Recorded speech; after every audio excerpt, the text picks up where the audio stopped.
is going on, everybody? How is everybody doing today? Welcome back here today to another NBA start, bench, or cut here on the channel. We haven't done one of these in a little bit now, and we are going to be doing this off the Instagram account Start Bench Cut. I've done two of these in the past. You can go check those out if you are enjoying these, and I will leave a link to the Instagram account in the description below. So yeah, like always, you can also let me know in the comments what you agree with or what you would do for some of these or what you would disagree with. Like maybe you could take 3 out of the, I think I have 9 that I'm going to do, and you can kind of let me know in the comments what you would change around. So let's see. The first one is all at their current levels: D-Rose, D-Lo, or CP3. I'm starting Chris Paul. Still think Chris Paul is the better point guard out of anybody here. Now, there is a debate between D-Lo and D-Rose. I think D-Lo is one of the more overrated players in the NBA. I think he's a good point guard, but he's a defensive liability. He's someone that needs the ball in his hands. He's solid off ball, but he majority of the time he needs the ball in his hands. He's not like super athletic when getting to the rim. He relies more on his floaters, his finger rolls, but he's very crafty at scoring inside. But I just think he's a guy like that. It's going to be a number 1 or 2, or probably a 1 or 2 on a team he's on regardless. And I don't know if he's good enough to carry that 1 or 2 team to be like an elite team or a really good team. Yeah, we saw him kind of lead the Nets to a 42-40 record in 2019, but they were still a below average offense. So I'm going to start Chris Paul. This is close, but I think I am going to bench D-Lo and cut D-Rose, even though I think it is still close between D-Rose and D-Lo. I'm not going to start D-Lo over CP3. So that was the first one. It wasn't too bad, but it was a debate to either cut D-Rose or D-Lo, but I ended up cutting D-Rose and starting D-Lo. And I mean, if these were players in their primes, I'd probably start Chris Paul, bench D-Rose, and then cut D'Angelo Russell, because, I mean, we haven't seen D-Lo's prime yet. So the next one we have is Miles Turner, Lauri Markkanen, and Montrezl Harrell. So let's say right now, this is tough because you're probably going to say Lauri Markkanen is the worst out of these 3 right now, but I think he has the highest ceiling and he'll have the highest peak out of any of these players. But we'll do this right now. I'm going to start Montrezl Harrell. So I guess we will cut Lauri Markkanen, even though I like Lauri Markkanen the best out of all these guys. But currently what we've seen so far, you really can't say he's the best. So we're going to start. I mean, Turner can space the floor a little bit more than Harrell can. Not saying he's a great three-point shooter, but he's a respectable three-point shooter. Harrell's really not going to shoot it at all. He's probably a better rim protector. You know what? I actually think I'm going to start Miles Turner here. I mean, Montrezl Harrell plays with great motor. He's a really athletic player on both ends, up and down the floor. He's going to be sprinted on both sides. He plays hard. He's strong inside as well. He's good kind of around 5 to 10 feet. But, ooh, this one is tough. So I guess we'll cut Lauri Markkanen, but if we're going to start a franchise with, I'm taking Lauri Markkanen first. But we'll cut Lauri. I guess we'll start Montrez and bench Turner for now. But I think that's like off current, like where they're at right now. But if I'm taking a guy to build out a team, I'm probably going to go Lauri Markkanen at 1 and Miles Turner at 2. So to build a team, I'm taking Lauri and Miles Turner over Harrell. But for this exercise, right now, start, bench, or cut. We'll start Montrezl Harrell, we'll bench Miles Turner, and we'll cut Lauri Markkanen. Moving on here to a couple legendary big men. We got Ben Wallace, we got Pau Gasol, and we got Joakim Noah. I think this one's a little bit easier than what I thought. I'm starting Pau Gasol. He's the best player on this list, I think, undoubtedly. I think I'm going to bench Ben Wallace, and I'm going to cut Joakim Noah. If we're going all in their prime, yeah, I'm going to start Pau Gasol. I'm going to bench Ben Wallace. I'm going to cut Noah. Pau Gasol was a solid, respectable defender, but he was nowhere near Ben Wallace, who I believe is won a Defensive Player of the Year, and Joakim Noah, who I don't know. I think he's won a Defensive Player of the Year. Yeah, he has, right? And then he was like 4th in MVP voting in like 2013 or 14 or whatever that was. But I'm going to cut Noah. I think Ben Wallace in their prime, or in his prime, was a better defender than Joakim Noah was in his prime. And then Pau Gasol, he is by far the best offensive player on this list. He can shoot. He can create his own shot. He's good on the post. Ben Wallace. I was watching Game 1 of the 2004 Finals the other day, Pistons versus Lakers in LA, and Ben Wallace, did I say Simmons? I meant Wallace, missed some very easy offensive shots. And I'm going to go start Pau Gasol, we're going to bench Ben Wallace, and we're going to cut Joakim Noah. Pau Gasol, solid defender, nothing crazy, not as good as Noah or Wallace, but I think the difference between Gasol's offense and Noah and Wallace's offense is a lot larger than the difference between Wallace and Noah's defense and Pau Gasol's defense. So, like, let's say those two guys, Wallace and Noah, are like right here defensively, like Wallace, Noah, and then Pau Gasol is probably like right here. I know this is a great representation of how to explain this, but then like on offense, Pau Gasol is probably here, and then you probably have like Joakim and Wallace here, if that made sense. But yeah, we're gonna start Pau Gasol, we're gonna bench Ben Wallace, and we're gonna cut Joakim Noah. Next one, we'll go all in their primes. Chris Paul.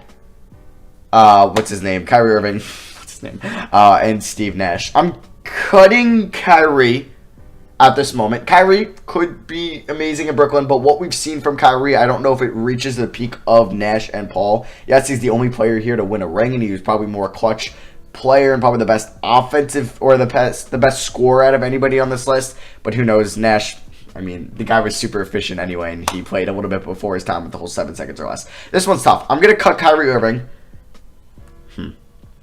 I think... Oh, man. This is tough. We're going to cut Kyrie Irving. We're going to start Steve Nash, and we're going to bench Chris Paul. Ooh, that's going to cause up some controversy. You might think Chris Paul is better than Steve Nash, and that is fine.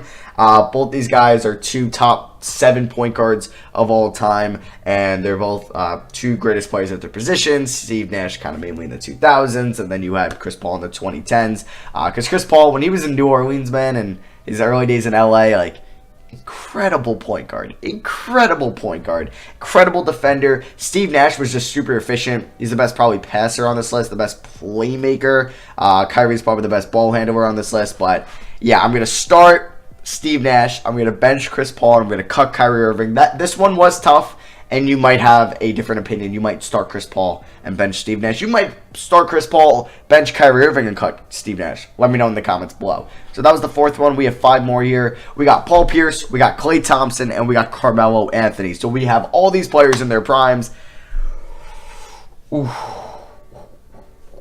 Honestly, I think I would cut Klay. Just pure talent. Yes, Klay's one of the greatest shooters of all time, and he's probably the best defender on this list. Oh, this is tough. This is tough because honestly, pure talent-wise, Melo's probably a better player than Pierce. It's just Pierce had more success in the NBA and is a Finals MVP. Oh, this is tough. And my Knicks bias is gonna because I grew up watching Melo and the Knicks, so it's gonna. Or when I was like 15 or 14, 13. Wow, I was 15 5 years ago. That's kind of crazy.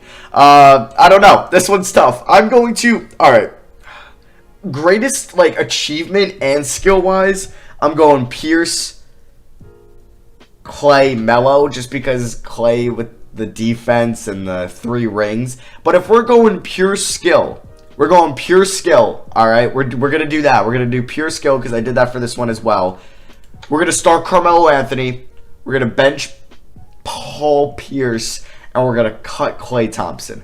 Wow. You could do this anyway, and I'd be okay. You could start Klay, bench Melo, cut Pierce. Okay with that. You could start Klay, bench Pierce, cut Melo. Okay with that. You could do any one here, and it's very tough. Because Klay is the best defender on this list. And maybe I'm too high on Melo. Maybe it should be start Pierce, bench Melo, cut Klay. It just hurts cutting Klay because he's by far the best defender on this list. Oh, man, this is tough. I don't know. Yeah, I'm sticking with what my gut said. It was start Melo, bench Pierce, cut Klay. You can hate on me in the comments for that one. Next up, we have David Robinson, Dirk Nowitzki, and Kevin Garnett. Oof, another tough one.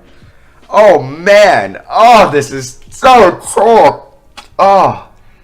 Best defender on this list is probably KG, with a close second being David Robinson. Dirk's probably the 3rd best defender, or the 3rd defender on this list. Spacing-wise, you got Dirk at 1, KG at 2, probably Robinson at 3. Even though I think KG, he was an incredible long mid-range shooter.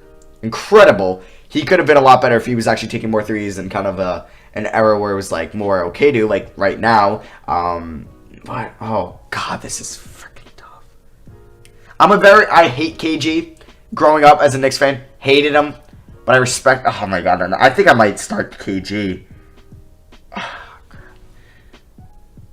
I don't know. How many rings does Robinson have? 2 or 1? Maybe he has 3. 2? He has 2, I think. Or maybe he has 1. He's 2 or 1. Dirk has 1. KG has, I believe, 1. Oh, boy, this one's tough. All right. All right. Let's take the glasses off for this one. I don't know. I don't think I'm going to start David Robinson, but I feel like I'm going to bench David Robinson. But who do I don't know. They're all so close. All right. We're going to start. My God. I'm starting KG. Give me the two-way aspect. We're starting KG. Wow, I know. Already hate me in the comments. Dislike the video. Sure. This is so tough. Let me know this one in the comments. If you guys can let me know these two so far, because I need to see what you guys say. We're going to start KG. We're going to bench Robinson and cut Dirk. Yeah, I think we're going to do that. Dirk is an MVP winner. Probably might be the only MVP. Actually, I don't know if Robinson's won an MVP off the top of my head, but Dirk has. Oh, yeah. I said what I said. I don't want to talk about this one anymore. I don't feel good about it. This one's a little bit easier. First glance, we got Kareem, LeBron, and Kobe. Yeah, this one I think is fairly easy. I'm going to start LeBron, I'm going to bench Kareem, and I'm going to cut Kobe. That one was fairly easy. This guy's at like the complete opposite right here. Yeah, wow. I just feel so distraught after this one. These two were just so tough. Oh, that one was a little bit easier. We got Hakeem, we got Bill Russell, and we got Wilt Chamberlain. Honestly, I might be surprising here, and I'm going to start Wilt and bench Bill Russell. I think it is very close, and then I'm going to cut Hakeem Olajuwon, and you have a perfectly okay opinion starting Bill Russell over Wilt Chamberlain due to the rings, obviously, but I think pure skill, I'm going to do that. I do think Bill Russell is as good as people say he is. Like, obviously, a lot of people want to be like, oh, he played with like 6 teams, he played in the 50s. This man was an incredible athlete, an incredible defender, and an incredible winning player. You look at those Celtics teams when he wasn't playing compared to when he was. A monster difference. Great rebounder. Extreme athlete for someone that was, 6'11", 7 foot. Hakeem was great himself. Top 20 player of all time. All 3 of these players are top 20, even top 15 maybe. But I'm going to start Wilt, bench Russell, cut Hakeem. And the last one, we have a more modern day one. We have Ingram, Hield, and Jaylen Brown. Going into this year, I probably would have start Jaylen, benched Ingram, cut Buddy. But now it's going to be start Brandon Ingram, bench Jaylen Brown, and cut Buddy Hield, just because Brandon Ingram will probably win Most Improved Player this year. But yeah, that was it. We did a start Ingram, bench Jaylen, cut Buddy. We did a start Wilt, bench Bill Russell, cut Hakeem Olajuwon. A start LeBron, bench Kareem, cut Kobe Bryant. Start KG. This one was so tough. Bench David Robinson, cut Dirk Nowitzki. Yeah, maybe you would start David over KG. I don't know. This one I ended up going start Melo, bench Pierce, cut Clay. This is off talent. Not off historical aspect. Because if you're going accomplishments, you're probably going to even start Clay or start Pierce and probably cut Melo. This one I did start Nash, bench Paul, cut Kyrie. This one was very tough as well between Kyrie and Nash. And then this one I thought was fairly easy in my mind. I did start Powell, bench Wallace, cut Noah. This one was kind of tough, like weirdly tough for right now. But right now I ended up with start Montrez, bench Turner, cut Lowry. But I'd probably cut Montrez if this was like building a team. And then this one, I started Chris Paul, bench D'Lo, and cut D Rose. So yeah, that is going to be for me. Let me know in the comments, honestly, about the KG, Dirk, and Robinson one, and also about the Pierce, Melo, and Clay ones. Because those ones were just super tough, so I'm super interested to see what you guys would put. So yeah, let me know that in the comments below. Thank you all for watching. I love you guys. I'll see you guys next video. Peace.